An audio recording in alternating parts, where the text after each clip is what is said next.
안녕하세요. 9월 6일 금요일이에요. 금요일이다.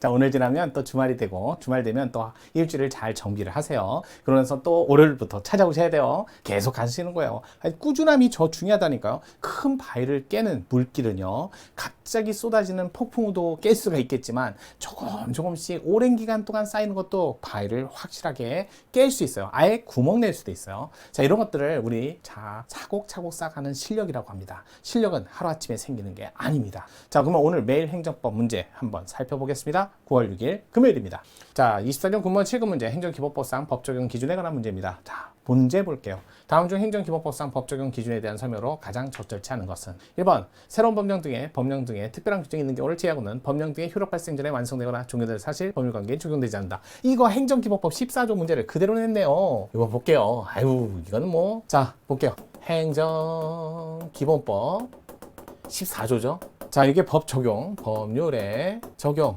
기준을 얘기하는 거죠. 기준. 자, 이게 조심해야 될게요. 법을 적용할 때는 그 행위 시 이후에 시 법주에 따라서 행위 당시에 법이 있어야죠. 그럼 이렇게 과거로 소급되는 건 되나요? 소급입법은 원칙적으로 금지입니다. 진정 소급입법, 부진정 소급입법 이렇게 나누죠. 그래서 진정은 원칙 금지하고요. 예외적으로 가능한 경우가 있죠. 예, 불, 경, 심 이렇게 있더라는 거 꼭 기억하시고요. 부진정 소급입법은 진정 소급입법이 아니기 때문에 원칙 적용하고요. 예외적 금지예요. 이렇게 됐다는 거 결론만 좀. 그래서 14조 1항에 이거 안 된다. 2항에는 뭐라고 돼 있어요? 2항에는 자, 신청 당시 법이 A법이고 나중에 처분 당시 법도 A법이면 아무 문제가 없어요. 근데 여기는 A법이고 여기는 B법일 때 이게 문제라는 거죠. A법, B법이 다를 때. 그럴 때 처분시법으로 갈 건지 신청시법으로 갈 건지 원칙적으로 처분 당시 법이 원칙이에요. 그 다음에 사망은 뭐예요? 또 제재에 관한 것은 위반행위 당시 위반행위 시법이 있고요. 요게 있고요. 나중에 제재 시 법이 있다면 어느 법을 원칙으로 한다? 이 법이 원칙이라는 거예요.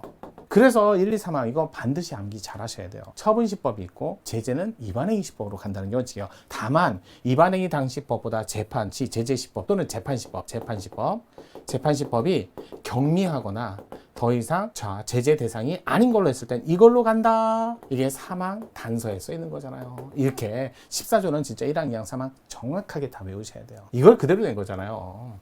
새로운 법령 등의 특별한 규정이 있는 경우를 제외하고는 법령 등의 효력 발생 전에 완성되거나 종료될 사실관계, 법률관계에 대해서는 적용되지 않는다. 소급입법 안 된다. 자, 2번 당사자 신청에 따른 처분, 법령 등의 특별한 규정이 있거나 신청 당시 법령 등을 적용하기 곤란한 특별한 사실이 있는 경우를 제외하고는 신청 당시 법령에 따른다? NO! 처분시법이죠. 법으로 가야죠. 에이, 2번이 틀렸네요. 3번 법령에 위반한 행위 성립과 이에 대한 제재 처분은 법령 등의 특별한 규정이 있는 경우를 제외하고는 법령에 위반한 행위 당시 제재 당시 맞죠? 법령에 위반한 행위 후 법령의 변경에 의해서 행위가 법령에 위반한 행위에 해당하지 아니하거나 제재 처분 기준이 가벼워지게 됐을 때는 재판시법 또는 제재시법 변경된 법으로 간다.